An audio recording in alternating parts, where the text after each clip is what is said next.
continuar falando sobre Zoe. Essa é a terceira ministração sobre Zoe, que é a vida de Deus. No Zoe 1, nós vimos sobre a vida e poder de Deus no homem interior. No Zoe 2, nós falamos sobre sangue e convergência. E hoje nós vamos falar sobre água e corpo. Essas ministrações elas foram postadas no YouTube. Seria interessante se você tivesse um tempo para tirar, porque o Espírito Santo de Deus tem, sabe quando vai encaixando as pecinhas? Então, se porventura você não viu, depois você me procura, eu mando o link para você. Amém? Queridos, água e corpo. Eu dividi essa ministração, se Deus me der a graça de fazer assim, em duas. Primeiro falando sobre a água e depois falando sobre o corpo. Quando nós falarmos sobre a água, que é uma manifestação do Zoe, da vida de Deus, nós vamos falar de algo profético. Então eu vou dizer para você aqui sobre algo profético. A palavra do Senhor diz em Neemias, acho que todo mundo conhece a história de Neemias, né? Neemias é o pós-cativeiro babilônico. Então o povo de Israel estava preso na Babilônia.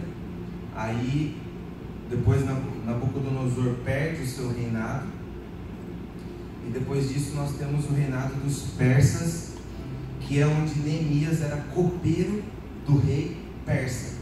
Artaxerxes, Dário, eram todos reis persas.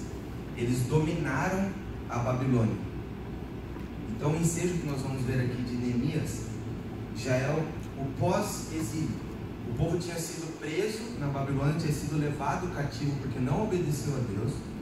Aí Nabucodonosor queimou sacrifícios no templo, usou o altar da propiciação para queimar porcos, fez tudo que não podia, levou embora as especiarias do templo, levou embora todo o ouro e levou cativo o povo de Israel para a Babilônia, porque o desejo de Nabucodonosor, que era loucaço, era a miscigenação dos povos.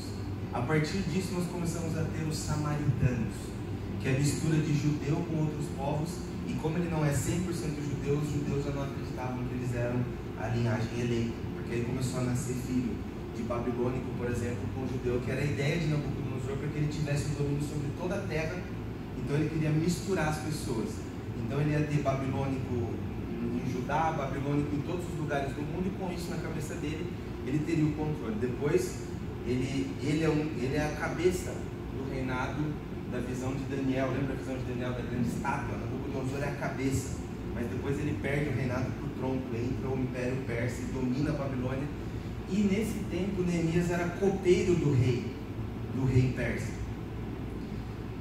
E aí ele fica sabendo por seus irmãos que Jerusalém está posta a fogo. Por quem? Pelos babilônicos, que destruíram tudo. E aí Neemias se entristece, e surge algo no coração de Neemias, que na verdade não nasceu do coração de Neemias, mas nasceu do coração do Pai. E eu quero abrir um parênteses. Todo o propósito de Deus na nossa vida não nasce do nosso coração, nasce do coração do Pai. É por isso que nós temos que crer que se Ele mandou, Ele vai subsidiar. Uma vez eu escutei uma frase do Tom Molinário, que ele falou assim: quando Deus aponta, Ele paga a conta. Então é isso. Quando nós estamos debaixo de um propósito de Deus, pode parecer a maior loucura que for, mas se foi Ele quem mandou, Ele vai subsidiar. Isso aconteceu com Neemias. Neemias ficou sabendo dessa situação. Enquanto ele servia o rei com o vinho, porque o copeiro é o que provava o vinho, que se o vinho tivesse envenenado, morria o copeiro e não morria o rei. E enquanto ele provava o vinho, o rei percebeu que ele estava triste. A palavra fala que ele orou dentro de si, Neemias, e pediu para o rei, falou: a minha cidade está posta a fogo, eu queria muito ir lá reconstruir. Aí o rei vai, dá as cartas para Neemias, para que Neemias vá e reconstrua Jerusalém, junto com Esdras, junto depois com Zacarias. Todas essas pessoas estão inseridas no mesmo templo na Bíblia, principalmente Neemias e Esdras. Tanto é que na Bíblia judaica nem existe Esdras, é Neemias 1, Neemias 2, tá? Então, diante desse pano de fundo, agora nós vamos entrar no ensejo da questão da água como Zoar. É interessante, queridos, nós percebermos que os cativeiros que o Senhor nos leva na nossa vida nunca são infundados. Quando Deus permite que nós passemos por um cativeiro, ele nunca é sem fundamento. Por exemplo, o povo de Israel não queimou para bezerro de ouro, não queimou para Baal, para um monte de deuses. Sim, era um povo monoteísta, com um único Deus. Mas por causa do suruputico que tinha dentro deles, eles viraram politeístas. Então eles começaram a adorar Baal, a adorar os deuses de todos os povos, os deuses dos filisteus, e isso acendeu a ira do coração do Senhor. É interessante ver que depois do cativeiro babilônico, o povo de Israel nunca mais adorou outros deuses. Por quê? Porque Nabucodonosor era louco e cada dia ele inventava um deus. Vocês lembram de Sadraque, Mesaque e Abednego, que foram lançados na fornalha? Foram lançados na fornalha por quem? Nabucodonosor. Por quê? Porque a hora que tocava a trombeta, eles tinham que se prostrar diante daquele Deus que Nabucodonosor levantou. Então a Babilônia exerceu no povo de Israel um peso tão grande acerca disso, que eles nunca mais voltaram a ser politeístas. Eles nunca mais adoraram outros deuses. O que então o cativeiro babilônico fez com o povo de Israel? Arrebentou o coração deles. Quando eles saem do exílio babilônico para voltar para Jerusalém, para construir os muros de Jerusalém e reconstruir Jerusalém, o coração deles está arrebentado. E aí é interessante, porque esse é o ambiente perfeito para o Senhor agir. Você entende por que às vezes Ele tem que nos levar a alguns exílios? Você entende por que às vezes Ele tem que nos levar para longe? Porque às vezes Ele tem que permitir Imagina no coração do povo de Israel, pessoal. Eles tinham saído do Egito depois de 400 anos de servidão, peregrinaram pelo deserto, chegaram na terra prometida. Com Josué eles foram conquistando toda a terra prometida. Depois vem Davi, cara, ganha dos filisteus e toda a costa do Mediterrâneo lá, que é Canaã, de Dan, Berseba, da faixa de Gaza que existe até hoje, que é o começo de Canaã, por isso que tem briga até hoje. Até lá em cima, tudo Davi foi construído. Chegou uma hora que Davi não tinha mais com quem lutar, que é a hora que ele fez besteira também, porque o povo estava lá na guerra, que já não precisava mais dele, ele estava no palácio olhando a mulher tomar banho. Então imagina a cabeça deles, queridos, quando eles começam a ser deportados para a Babilônia.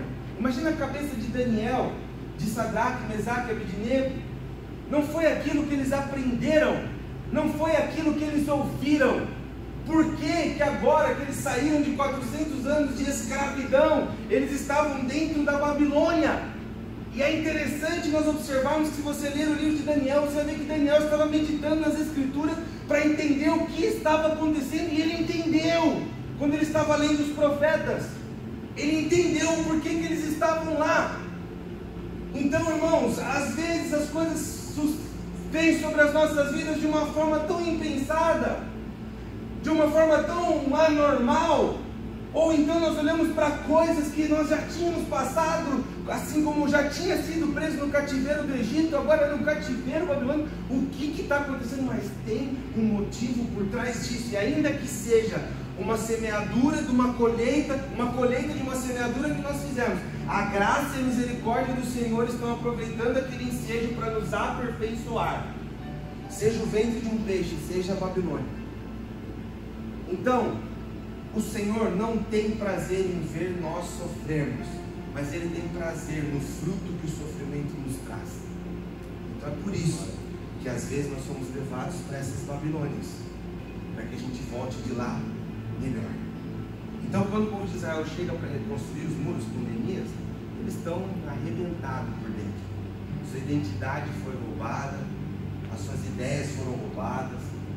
O Deus que eles acreditavam piamente, porque viram Davi derrubar Golias, viram Davi conquistar toda a Canaã, toda a terra, viram as 12 tribos se estabelecer, viram o mar abrir. Esse Deus agora permitiu que eles não contavam com isso. Para eles ia ser Canaã e já era. Em Neemias 2,17 a palavra diz assim: então lhes disse: Bem vedes vós a miséria em que estamos, que Jerusalém está assolada, e que as suas portas têm sido queimadas. Vinde, pois, e reedifiquemos o muro de Jerusalém, e não estejamos mais em opróbrio. Eu falei para vocês que a parte da água eu vou falar uma questão profética, mas não vou falar uma questão profética sem fundamento bíblico. Então eu queria que vocês percebessem a importância que as portas têm. Vocês perceberam o que Neemias fala? Bem vedes vós a miséria em que estamos, que Jerusalém está assolada e que as suas portas têm sido queimadas. Porque as portas de Jerusalém tinham um significado, não era simplesmente uma porta. Até tem pessoas que trabalham com libertação, que já testemunharam várias coisas disso, eu não vou entrar nessa questão, mas no quesito de que a porta da nossa casa, ela faz diferença em muita coisa. Tanto é que tem campanhas de libertação, e a gente não está aqui para criticar ninguém, até porque a gente não tem o conhecimento de tudo, em que as pessoas costumam ungir as portas. E às vezes demônios, até pessoas que trabalham com esse tipo de coisa, não conseguem entrar por causa disso. Então existe toda uma ordem. Claro que a gente está vendo uma porta física, mas quando Deus constrói as portas de Jerusalém, elas têm significado espiritual, e a gente vai ver isso aqui. Neemias cavalga até Jerusalém. Em Neemias 2, 11 a 16, ele detalha sempre as portas pelas quais saiu e entrou. Isso é muito interessante. Ele vai detalhando: eu entrei pela porta X, saí pela porta tal, porque as portas de Jerusalém tinham um nome. Então tudo isso para quê? Para que nós venhamos a entender que as portas têm um significado, elas não estão lá à toa. Em Neemias 3:1 é onde Neemias começa a reedificar Jerusalém, e ele vai dando nome às portas. São 12 portas. Está vendo como tem diferença? 12 portas, 12 apóstolos, 12 tribos. Deus trabalha com numerologia? Claro que não, irmãos, mas Ele é um Deus de princípios. Então eram 12 portas em Jerusalém. Porta das Ovelhas foi a primeira porta feita e foi a única porta consagrada. Era a porta em que as ovelhas entravam para serem levadas ao sacrifício. Porta das Ovelhas, porta do Peixe, porta velha, porta do vale, porta do monturo, porta da fonte, porta do cárcere, porta das águas, que nós vamos falar aqui, porta dos cavalos, porta oriental, porta de Mificade e porta de Efraim. São as 12 portas de Jerusalém. Uma dessas portas, e até nesse versículo que eu quero me basear para trazer, que eu vou trazer para vocês de forma profética, é Neemias 3:1. E levantou-se Eliacibe, o sumo sacerdote, com seus irmãos, os sacerdotes, e edificaram a porta das ovelhas, a qual consagraram, e levantaram as suas portas, e até a torre de Meá consagraram, e até a torre de Hananã. A porta das ovelhas era por onde os animais que seriam sacrificados na Páscoa tinham que passar. Isso te lembra alguém? Olha o que a palavra diz em João 10:7. Tornou, pois, Jesus a dizer-lhes: em verdade vos digo, eu sou a porta das ovelhas. Você entende que a porta tem significado? Jesus falou: eu sou aquela porta. Eu sou a porta das ovelhas. Quem que adentrou na Páscoa para ser sacrificado por nós? Yeshua. Então as portas têm significado. Só usei isso para que a gente entenda que as portas têm significado. E Jesus reitera isso. Agora nós vamos entrar no que eu falei. A porta das águas nos diz sobre algo profético. Eu queria que você abrisse a sua Bíblia em Neemias 8.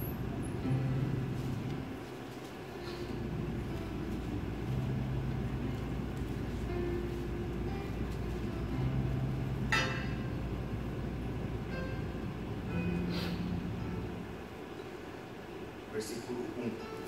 Nós vamos ler do 1 ao 4. Vá acompanhando. E chegado o 7º mês, estando os filhos de Israel nas suas cidades, todo o povo se ajuntou como um só homem na praça, diante da porta das águas. Pausa, olha aqui. Vocês perceberam que Neemias, ou o escritor de Neemias, fez questão de registrar duas coisas. Primeiro, todos se juntaram como um só homem. Diante da onde? Da porta das águas. E disseram a Esdras, o escriba, que trouxesse o livro da lei de Moisés, que o Senhor tinha ordenado a Israel. E Esdras, o sacerdote, trouxe a lei perante a congregação, tanto de homens como de mulheres, e todos que podiam ouvir com entendimento no primeiro dia do 7º mês. E leu no livro diante da praça, que está diante da porta das águas, desde a alva até o meio-dia, perante homens e mulheres, e os que podiam entender. E os ouvidos de todo o povo estavam atentos ao livro da lei. E Esdras, o escriba, estava sobre um púlpito de madeira que fizeram para aquele fim. Até aqui. Agora vamos desossar esses textos. Todo o povo se ajuntou como um só homem. Isso sendo colocado exatamente dessa forma, nos lembra do quê? Olha que expressão interessante. Todo o povo de Israel, voltando do Império Babilônico, do exílio, se juntaram como um só homem. Eu pesquisei, acho que o único registro na Bíblia que fala disso é em Neemias. E depois vai ser falado onde? No Novo Testamento. Nós somos o que hoje? Corpo de Cristo. Então nós nos juntamos hoje como o quê? Como um. O que Jesus veio conclamando? Faz-nos um. Eu e o Pai viremos em vós e faremos em vós morada. Então, quando a palavra diz que eles se juntaram como um só homem, isso é figura da igreja. Vocês perceberam que eles ficaram escutando a lei de manhã até o meio-dia? E depois o texto vai continuar e a palavra vai falar que eles urravam de chorar. Então, irmãos, eu entendo que existem tempos em que o Senhor precisa suscitar o seu povo, a sua igreja, para viver coisas novas diante dele. Quando esse tempo acontece, há essa arregimentação do céu.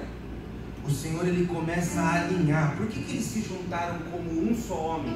Porque o coração deles era um só. A palavra fala que, com exceção das crianças que não tinham entendimento, todos que tinham entendimento pararam para escutar o livro da lei, que era estranho para eles. Não era estranho. Então por que agora eles conseguem escutar, parece que de uma forma diferente, ao ponto da lei fazê-los chorar? Primeiro, por conta do que eles sofreram na Babilônia. Segundo, esse sofrimento operou neles um quebrantamento, que operou uma humildade, que os colocou debaixo de Deus para ouvi-lo e entender que Deus tem sobre eles todo o poder e pode fazer deles o que quiser. Então eles se juntam como um só homem. Isso diz acerca da igreja. Esse é um tempo em que Deus tem reunido o seu corpo com um único propósito. Irmãos, Deus tem juntado o seu povo com um único propósito. Até pouco tempo atrás, nós tínhamos muitas igrejas com muitas visões. Até que era até hábito falar assim: qual que é a visão da sua igreja sobre isso? Aí chega um tempo em que o Senhor não está mais conclamando o povo por meio dos grandiosos da lei, dos grandiosos das Escrituras, ou pelo menos que se viam assim. Na verdade, esses todos poderosos, muitas vezes, têm falhado, porque não têm entendido em que não é mais um tempo de púlpito. Chegou um tempo em que Billy Graham fazia conferências e estádios se convertiam ao Senhor. Você vê isso acontecer hoje? Não. Por quê? Porque ninguém é poderoso como Billy Graham? Lógico que não. É porque a movimentação é outra. Aquela época não se tinha disseminação de informação com a mesma velocidade que nós temos hoje. Aquela época havia uma ignorância maior do que a que tem hoje. Por quê? Porque se hoje você quer saber sobre soteriologia, sobre demonologia, você vai lá no Google e escreve demonologia, você vai achar 200 coisas. Aquela época não tinha. Então o povo acabava, entre aspas, sendo refém de pessoas que detinham a palavra, e muitas vezes essas pessoas não a usavam para o bem, usavam para o mal e para a manipulação. E isso fazia o quê? Soterrava as pessoas e na verdade as afastava de Deus e aproximava dos homens. Então nós acabamos colocando interlocutores de novo entre nós e Deus. É uma coisa que a gente fala muito aqui, é uma coisa que o Senhor clareou, escancarou diante dos nossos olhos a necessidade que eu e você temos de exercer o nosso sacerdócio e de nós termos contato com Ele, porque não é um tempo mais onde uma pessoa tem contato com Deus e aí a gente vai lá para ver o testemunho do cara que morreu, foi para o inferno e voltou, e aí a gente vai num dia numa pregação de um cara, porque esse cara é o cara. Não! É um tempo em que Deus quer desenvolver a minha e a sua vida espiritual. É um tempo dos nômades. É um tempo dos nômades. Hoje você vê pessoas nômades. Hoje você escuta palavras, às vezes você vê e fala, pô, esse cara nem é tão badalado. Mas hoje não é mais essa a questão. Hoje é o Espírito Santo de Deus se revelando a pessoas que tão somente se prostram diante dele e dizem, mostra-me a tua glória. Essa é a geração dos nômades, das pessoas desconhecidas, das pessoas que estão pregando dentro do trabalho, das pessoas que estão pregando dentro do supermercado, das pessoas que não enxergam mais a pregação como um púlpito, das pessoas que não enxergam mais a vida com Deus como servir a um sistema religioso, das pessoas que não enxergam mais que a glória de Deus está num ambiente físico construído e consagrado, mas de pessoas que entendem que ser igreja não é frequentar tão somente um lugar físico, dizemos, pronto, agora isso aqui é a nossa igreja, cria um nome, põe a placa lá fora, nós temos as nossas regras, se você quiser, você entra nessas regras, fale como nós, vista-se como nós, e aí você estará na igreja. Não! Porque isso matou muita gente que não ia a favor desse sistema, que na verdade nunca era para ter sido um sistema. Então, quando o povo volta da Babilônia, eles estão quebrados de tudo isso, eles começam a entender um pouco mais a questão da lei do Senhor, e isso os leva a chorar. E esse é um tempo que o Senhor tem nos separado, e eu não digo nós aqui, eu digo nós nação. Vá ver quantos cultos ao ar livre estão sendo feitos, e quantas pessoas têm sido alcançadas. Vá ver quantos ex-drogados, vá ver quantos tatuados que antes não podiam entrar na igreja porque tatuagem era pecado. Vai ver o quanto o homem acabou restringindo a glória de Deus de coisas que ele mesmo nunca falou, e se fosse para falar, não falaria para mim, para eu falar para você, falaria para você. Ele diria para a maior alegria de Deus, irmãos. Não é um dia tomar da boca do Wesley aqui e falar para você, é tomar o seu ouvido mais do que a minha boca. O desejo do coração de Deus é ver o seu altar queimar para Ele. O desejo do coração de Deus é que você não o veja mais como alguém que passa pelo filtro de outra pessoa. Então aquele fulano é um abençoado, aquele fulano não, o Senhor quer tratar com você como um só homem. Não dois, nem três, não existe a quarta pessoa da Trindade. Ele quer falar comigo e com você, e é um tempo da igreja que nós vivemos, esse tempo aqui. Nós estamos saindo de um exílio, e as pessoas que têm feito isso estão totalmente quebradas e machucadas por causa de homens. Mas o coração está preparado para viver o que ele quer viver. Então ele está arregimentando a igreja, ele está chamando a igreja. Ele está quebrando paradigmas. Diante da porta das águas, está escrito aí no livro. Na Bíblia, o que é a água?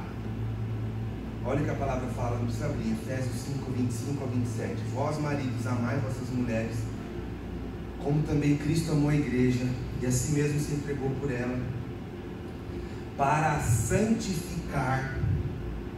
Cristo se entregou para a igreja para santificar, purificando-a com a lavagem da água pela palavra, para apresentar a si mesma igreja gloriosa, sem mácula, nem ruga, nem coisa semelhante, mas santa e irrepreensível. Temos vivido um tempo em que Jesus tem conclamado sua noiva a purificar-se pela lavagem da água. Nunca foi tão difundido o conhecimento bíblico, e nunca foi tão pregada a necessidade de se aprofundar na palavra e no conhecimento dela, que se tenha para viver a verdadeira vida, o verdadeiro zoe. Então por que o povo estava reunido como um só homem, trazendo a memória à igreja, diante da porta das águas? Água significa a palavra do Senhor. significa a justiça de Deus. E o que Esdras sacou para fazer ali na hora? Tirou para fazer ali na hora? Ele leu o que? A palavra. E o que fez o povo chorar? A palavra. O que fez o povo começar a ter ainda que, não pelo Espírito, mas ali através da memória do que viveram e do que estavam vivendo, a justiça de Deus? A palavra. Então é um tempo, irmãos, onde nós precisamos entender que o exílio que nos veio não foi para nos separar, foi para nos ajuntar. Primeira coisa, ajuntar num propósito, ajuntar numa visão, ajuntar num corpo. A segunda coisa que nós precisamos entender: nós estamos diante da porta das águas, e é necessário hoje que nós nos aprofundemos no conhecimento do Senhor e no conhecimento da sua justiça e no conhecimento de quem Ele é. É necessário, irmãos, que nós conheçamos o Senhor pessoalmente. Nós precisamos conhecê-lo pessoalmente. Nós não podemos mais conhecê-lo segundo a medida que alguém nos dá, ou segundo a medida que alguém entrega para nós, porque Ele quer revelar para nós aquilo que Ele tem para nós. Então hoje nós estamos como um só corpo. Esse é o tempo da igreja hoje, como um só corpo diante da porta das águas, recebendo a lei de Esdras, de Yeshua, que desnudou a lei diante dos nossos olhos.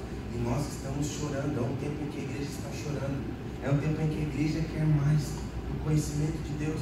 É um tempo em que começou a brotar dentro do nosso coração um incômodo que antes não existia, de conhecer a justiça dele, de se alinhar com ele, de se alinhar com quem ele é e de conhecê-lo. Há um outro versículo que diz assim, Apocalipse 21:6: e disse-me mais: está cumprido, eu sou o alfa e o ômega, o princípio e o fim. A quem quer que tiver sede, de graça lhe darei da fonte da água da vida. Aí o versículo de Neemias continua assim: e leu no livro diante da praça que está diante da porta das águas, desde a alva até o meio-dia, e os ouvidos de todo o povo estavam atentos ao livro da lei. Aqui você entende porque passa por tantas lutas. Eu falando sobre isso. A Babilônia gera sede pelo Senhor. E aí o mais importante, a Babilônia cria consciência. Você não teria a consciência que você tem hoje de igreja se você não tivesse passado pelo que você passou. Você não teria essa consciência. Quanto tempo você não viveu sem essa consciência? Quanto tempo a gente nem parou para pensar nisso? Quanto tempo estava tudo beleza? Quanto tempo estava tudo certo? E assim funciona. Esse é o sistema. Então fala que eu te escuto e vamos embora que eu estou indo para o céu. É isso aí. Muito tempo. Mas se não fosse a Babilônia, nós não teríamos consciência. Então hoje é um tempo em que o Senhor tem nos juntado como um só corpo, diante de um só propósito. Depois de um cativeiro que passamos e sofremos, Ele tem nos levado diante da porta das águas, porque Ele quer que nós nos aprofundemos nessas águas, nesse conhecimento. E isso gerou em nós uma consciência que antes nós não tínhamos. Então é isso que eu gostaria de falar sobre a água de forma profética, como eu falei. Esse é o tempo, irmãos. Esse é o tempo que nós nos juntarmos como um só corpo, diante de um só propósito. É por isso que a gente bate muito na tecla aqui em cima acerca do propósito de Deus. Uma vez que você entende o propósito de Deus na sua vida, uma vez que você é levado até essa consciência, você começa a fluir naquilo que Ele tem para você, e você entende, irmão, que a sua vida aqui na terra não é só para fazer o que você faz de segunda a sexta, ou de segunda a sábado, ou quem trabalha final de semana.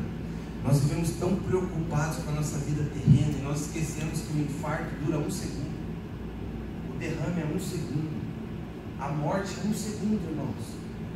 Ninguém morre em 3 horas.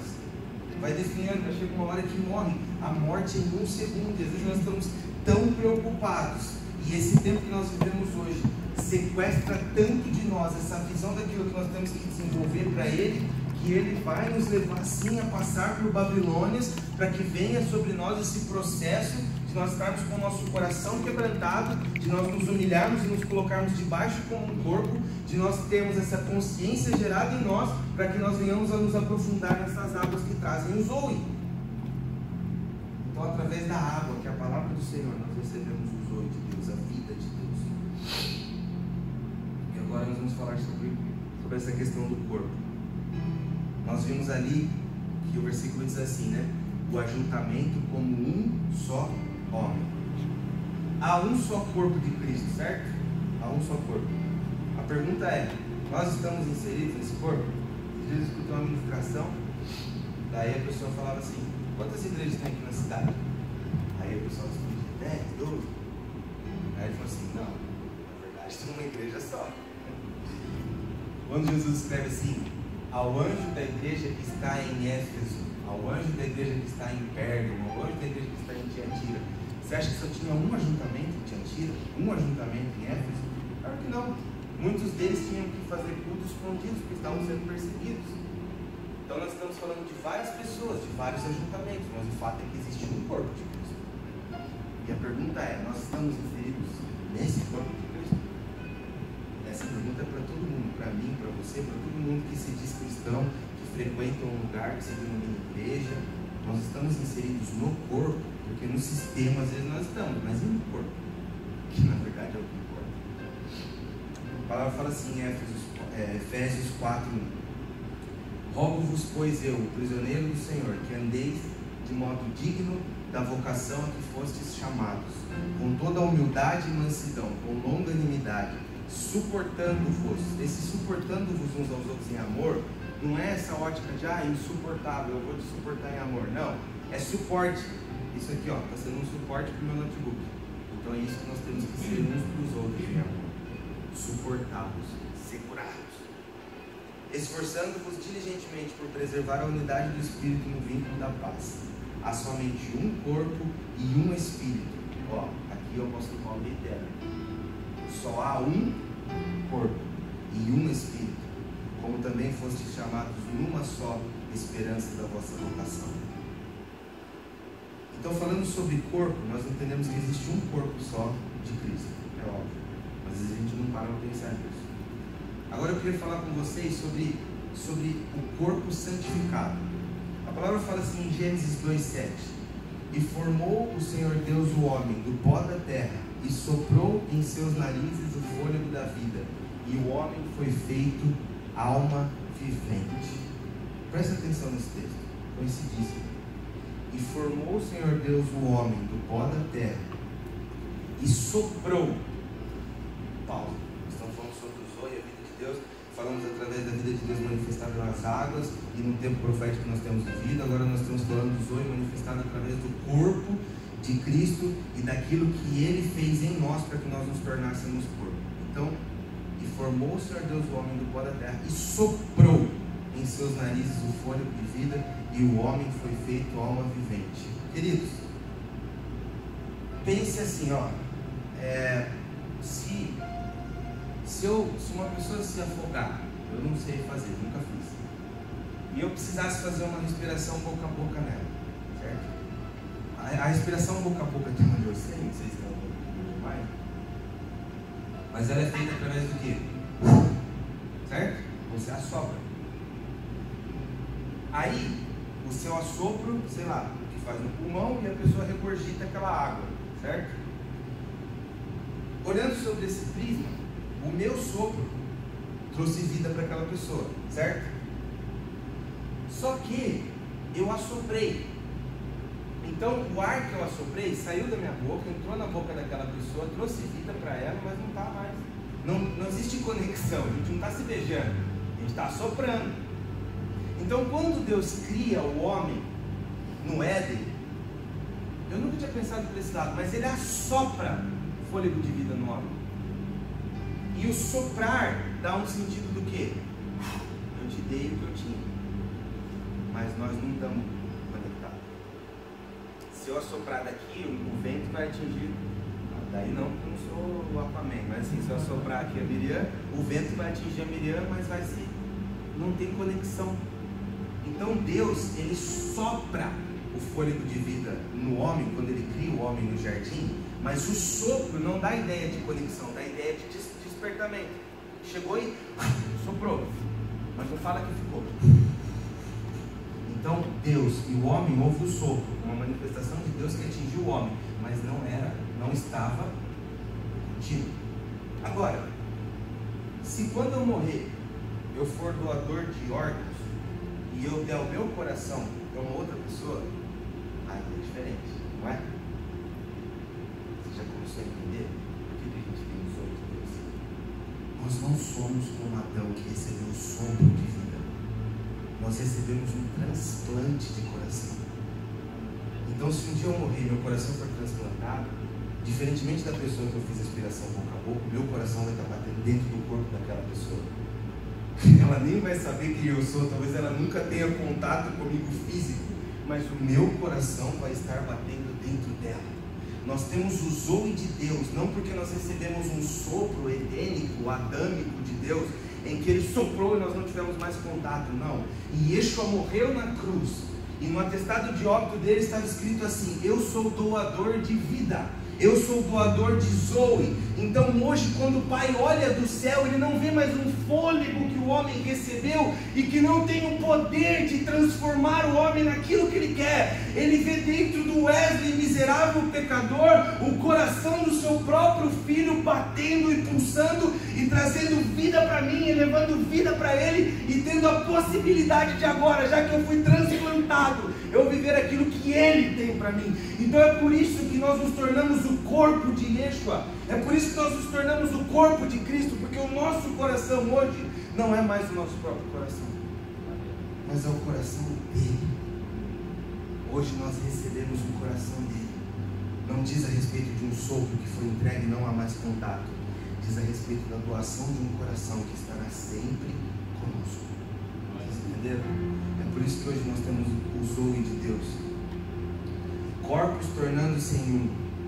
A palavra fala lá nesse texto de Neemias que o povo se juntou como um só homem. A junção de dois corpos em um sempre gera dor e humilhação. Presta atenção. A junção de dois corpos em um sempre gera dor e humilhação. Humilhação no sentido de se submeter, de se rebaixar. Vamos colocar dois exemplos de unificação de corpos. O casamento, que é o maior ato de intimidade entre um homem e uma mulher, quando eles se tornam um. Está lá em Gênesis 2:24. Esse relacionamento inicial, ele traz o que? Dor e humilhação. Não estou falando de uma humilhação pejorativa, mas estou falando de uma humilhação intencional. Porque se eu me enxergar maior do que a Sara, não vai subsistir o nosso casamento. Agora, se nós formos nós dois nos humilharmos, aí vai funcionar. Então todo juntamento de dois corpos em um gera dor e humilhação. Outro exemplo, para nos inserir no seu corpo, que foi gerar a igreja, Jesus teve que terrivelmente entregar seu corpo para que fosse o véu. Está lá em Hebreus 10:20. Então, para que nós nos juntássemos com Ele, houve da parte de Yeshua o quê? Dor e humilhação. A humilhação e a submissão são a porta de entrada para o corpo. Preste atenção nessa parábola. Eu queria que você abrisse a sua Bíblia agora, em Lucas 14:16.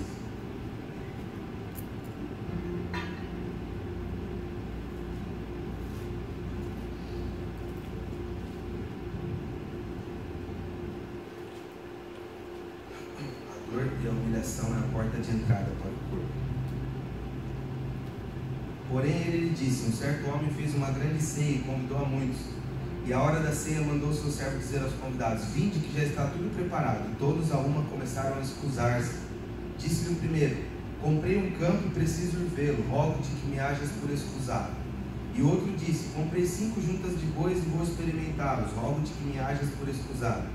E outro disse: casei e portanto não posso ir.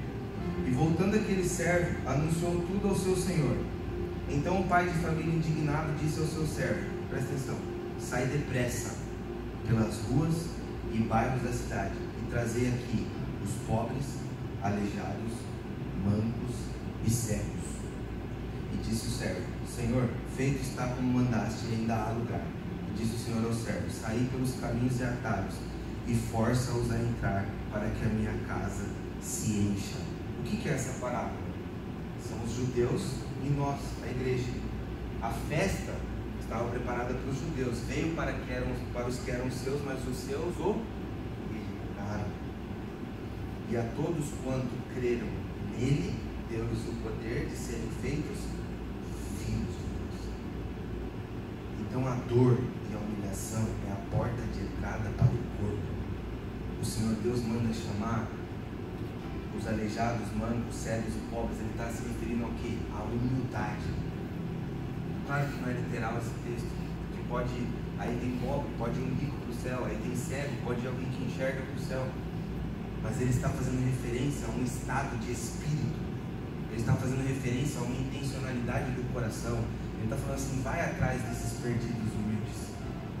Por isso, irmãos, que há uma necessidade no nosso coração de nos humilharmos e de nos prostrarmos, para que nós sejamos inseridos no corpo de Cristo, que é através da onde também flui o zoe, a vida de Deus também passa pelo corpo. Quando nós todos nos juntamos como pedras vivas, como igreja, irmãos, não tem como a gente casar com Jesus, não tem como a gente ser o corpo de Cristo e estar divorciado do cabeça. Então não tem como você ser corpo de Cristo na sua casa, por exemplo, sem se envolver com o corpo de Cristo, que não é um sistema físico humano, mas é um sistema espiritualmente criado. Então não tem como, eu sou de Jesus, só que você, na verdade, é um corpo divorciado da cabeça, né? Uma cabeça divorciada do corpo. Não participando do corpo, automaticamente você não está ligado com a cabeça. Então há necessidade. Claro que nós, igreja, onde tem pessoas, vão ter problemas, isso é óbvio. A não ser que a igreja não tivesse pessoas. Se a igreja fossem só os animais, teriam menos problema. Mas é igreja, são pessoas, vai ter problemas. E há necessidade de nós nos humilharmos para que nós venhamos a entrar nisso. A palavra do Senhor em 1 Pedro 5,6 diz assim: humilhai-vos, portanto, sob a poderosa mão de Deus, para que Ele, em tempo oportuno, vos exalte. O corpo de Cristo, irmãos, vem totalmente ao avesso do que era a manifestação de Deus no Velho Testamento. Por quê? Porque no Velho Testamento Deus mandava as pessoas irem entrando nos territórios fazendo o quê? Entre, conquiste, mate, ganhe, vença, derruba gigante, tudo onde você encostar a planta dos seus pés é seu, vai pegando tudo, é tudo seu. Para aquela época era o que Deus tinha. E isso até fez com que o coração de muitos homens se corrompesse, como Salomão, como Saul, pessoas em que Deus deu poder, e o poder acabou corrompendo-as. Agora, o chamado para a igreja não é esse. O chamado para a igreja é humilhar-vos debaixo da potente mão de Deus. Por quê? Porque toda conquista que era necessária ser feita, Jesus as fez na cruz. E se hoje nós recebemos alguma coisa, não é porque nós pisamos e vamos e lá e nós fazemos com a força do nosso braço. O que nós recebemos hoje é pela graça e misericórdia de Yeshua, por aquilo que Ele fez na cruz. Então por isso é necessário que eu me humilhe, que eu me prostre diante dEle, tanto para ser inserido no corpo, quanto para viver aquilo que Ele tem para mim. Por isso não é importante o que eu acho, o que eu penso, eu penso dessa forma, eu acho dessa forma, mas o que Ele acha. Ele que gritou está consumado. Nós só somos um espelho dele, nós só refletimos Ele, a nossa vida está nele, lembra? O coração que pulsa em nós para que nós fôssemos aceitos se era necessário é dele, não é nosso. Amém, irmãos?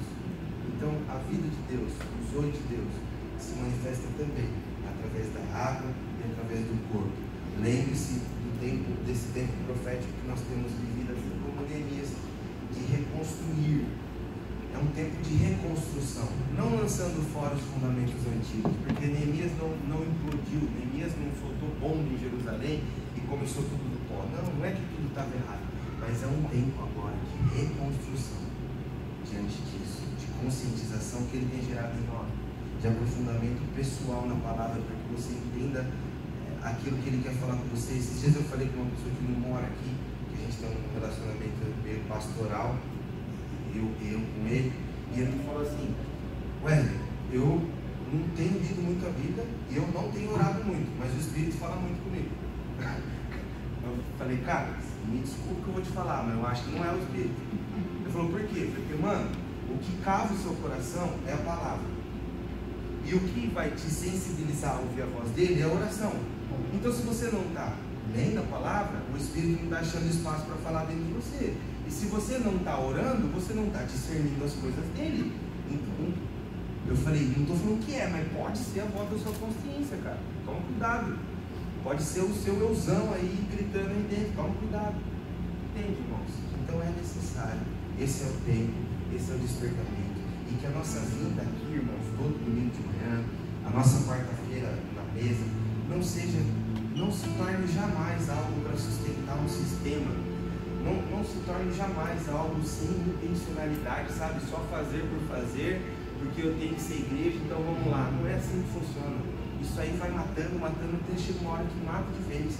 Há necessidade pelo conhecimento da palavra. Cara, o mais difícil ele fez. Ele te levou para o exílio, ele te trouxe de volta, ele te colocou diante da porta das águas, ele trouxe um Esdras do céu para que te clareasse ali diante dos seus olhos, e ainda há um Neemias que está aqui com você, com o Espírito Santo de Deus, que está reconstruindo o seu coração. Então tudo que era impossível ele fez, o nosso é só possível. A gente tem que entender que no possível ele não vai andar. Ele não vai andar no possível, ele vai andar no impossível. E aonde a gente peca? Por não fazer o possível.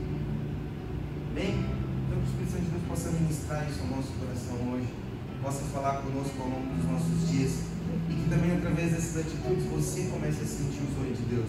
Porque a palavra fala ali em 1 Pedro que nós lemos, humilhar depois debaixo da potente mão de Deus, para que